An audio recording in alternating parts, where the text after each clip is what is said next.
Hey y'all, it's Katie. Welcome back to From My Vanity and welcome to a very different video from me. I got some requests to share how I set up the photo kind of set that I have going for when I take blog pictures. I'm trying to get back into blogging and kind of mixing it up. I'm definitely not very frequent on there, but I'm trying to post at least once or twice a month just to continue that on because I really do like my blog, and that's originally where I started. If you didn't know, I have a blog From My Vanity, and that's how I got into makeup, blogging, influencer content creating, and then I transitioned to YouTube about 2-3 years ago, I think. But anyway, I got someone asking me when I did my latest blog post saying like, hey, could you show how you set up for your blog pictures and how you take your blog pictures? So I figured I could do that. It's pretty simple and basic. I'm definitely not that creative when it comes to blogging. A lot of beauty bloggers I know create and take such amazing blog pictures for their posts, but this is what I do and this is what I have going, so I figured I would share it in case you were interested. First, for some context, I am in my kids' playroom, hence this mat around here and carpet and whatnot. This is actually an enclosed sunroom, so it gets really good light. Of course, today it is extremely cloudy, so that's why the lighting keeps going in and out, but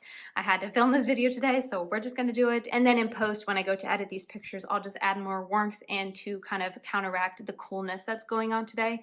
But anyway, yeah, I'm in the kids' sunroom because I have windows all around me, so it gets really great lighting, especially in the afternoon. I would say like around 12, 10 to 1, 10 to 2 is really great timing if I can not be in too much sunlight. But if it's a little cloudy that day, it's like perfection and gives so much beautiful light. So anyway, that's where I'm at.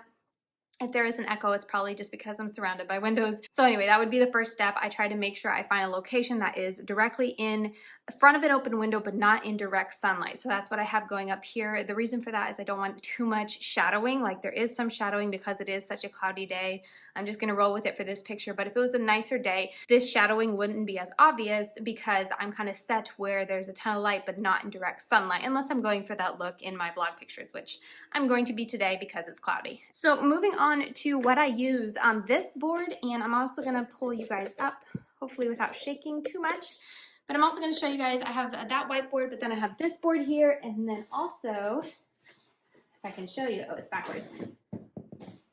I have this board, and all I did was take some kind of contact paper. I will link some down below. These two I got either at like a Ross, or I want to say I got this one at Dollar Tree. The one that is marbled, which is the one I'm using today, I got off of Amazon, and I'll link that down below. And all I did was unpeel the like sticker and I stuck it to a foam whiteboard, and that gives me enough space to do blog pictures and then also flat lays. I really like them for that. And I don't use these two as often, but when I do, I tend to use them for either background pieces or effects. I don't like to put too much on here. This one's nice, except it's a little warmer tone than I like, so I've really been sticking to just the white marble. Moving over here, these two are things that I got at, let's see, I probably still have the sticker on it.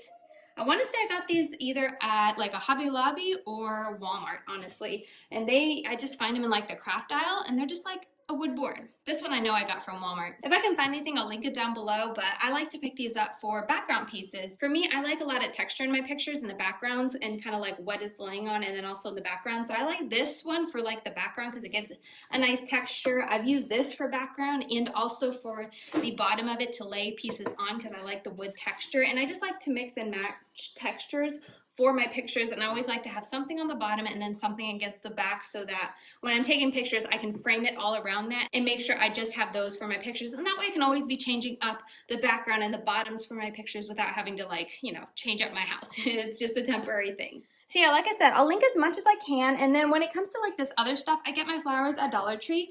I'm pretty sure I got this at Dollar Tree or even the Dollar Spot. This is a bag of potpourri that doesn't smell anymore, so I keep it for texture and pictures. These are cute little fake flowers I got in a PR kit from Smashbox that I keep because they're really pretty and light and airy for pictures. This is something I think I got at the Dollar Spot at Target that I often use to like put stuff in, or to also I've flipped it over and used it to place stuff on top of. So I just kind of like to grab very inexpensive things that I can stick in pictures to kind of be the background texture and just give some color to a picture, just give some depth. So it's just not a simple product sitting there on the pictures.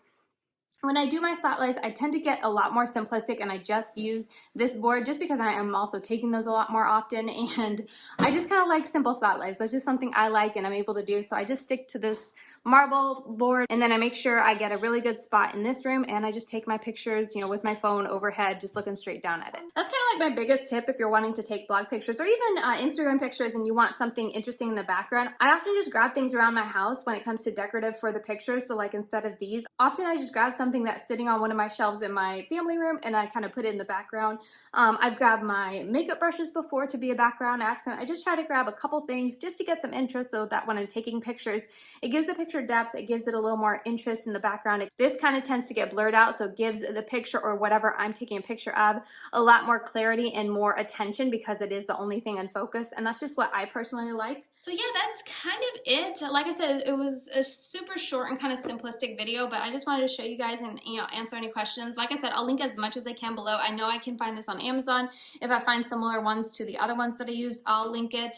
I'll link the whiteboards, even though I feel like you can just go to Dollar Tree and grab them. And I'll try to find something online that's comparable to this, especially since a lot of people aren't able to go into the stores right now or don't want to.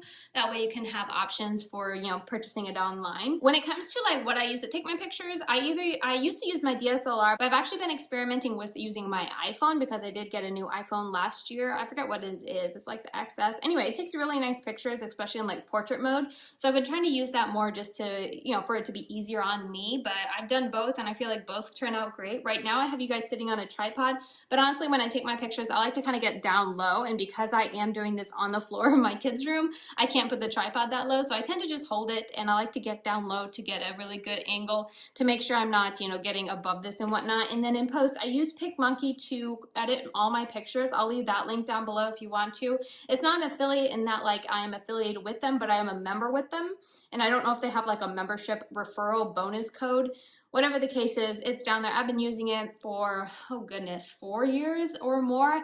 I've been using it a long time, and that's what I use to edit my pictures and brighten it up. And like I said, because today is a little cloudy, I will just have to edit it and make it a little bit warmer. And then I also like to brighten my pictures a lot just to keep everything clean and fresh and bright. But yeah, I think that's going to be it. Let me know down below if you have any questions. I will definitely, you know, keep up. I always try to keep up with my comments, but I'll definitely try to keep up and answer any questions and give any links if you have any more questions down the road, just because I don't really know exactly what you're looking for. But I just wanted to sit down and show you guys what I use when I do take blog pictures, because like I said, I'm going to be taking these right after I sign off on this video. But anyway, I hope it was helpful nonetheless. These are little coasters I bought from, what was it, Dollar Tree a couple years ago, and I like to keep them, especially when I'm taking pictures around the fall, or if I want like a very autumn look to my pictures. They're really great in the background, or even I've like sat things on top of them. All sorts of things that you can find. I tend to stick to Dollar Tree or my own home when it comes to buying stuff, just to keep the cost low, and I feel like it looks just fine, especially since, like I said, they're not really center pieces, so you're not really seeing them that well, but they give a lot of texture and depth to the pictures. But yeah, I think that's gonna do it. Down there, if you're curious, I should have addressed this in the beginning, but that is just a, it was like a tape that got it, and I had to unstick it, and then it's still sticky there no matter how I try to clean it. I really need to just buy a new one of these because it's been through a couple moves and the foam board is all sorts of bent up, but this little area right here isn't bent, so I've been trying to use it, but I do need to just buy a new one and get a new whiteboard to get a nice fresh board. But anyway, I think that's going to do it for this video. As I said, let me know any of your questions down below, and I'll be sure to answer them and, you know, give any kind of advice that I can or recommendations. I'm a pretty small blogger. Like I said, I'm pretty simplistic when it comes to my pictures, so I don't think that I'm a wealth of knowledge, but what I do know, I can share. So yeah, I think that's gonna do it for this video. If you guys found it helpful or informative, please just hit the like button on your way out. That really helps me out in the whole YouTube algorithm. And thank you so much for taking the time out of your day to watch another one of my videos. And yeah, that's gonna do it. I'll see you very soon in my next video. Hey y'all, so editing Katie here, and my assistant Levi if you hear any noises. But anyway, I did manage to get this blog post put live. I think it went up yesterday on the day that this video went up. So I'm gonna go ahead and link it down below if you want to check it out. That way you guys can kind of see how the pictures turned out from that setup and with the lighting and whatnot, and using PicMonkey to edit them. So yeah, I'm just gonna have that link down below if you're at all curious to see what the blog pictures look like. But here's one of them. But anyway, if you want to see more, they'll be on the blog, and the link will be in my description box if you want to see that. So anyway, yeah, just want to say that real quick. Thanks so much for watching, and I'll see you next time. Bye.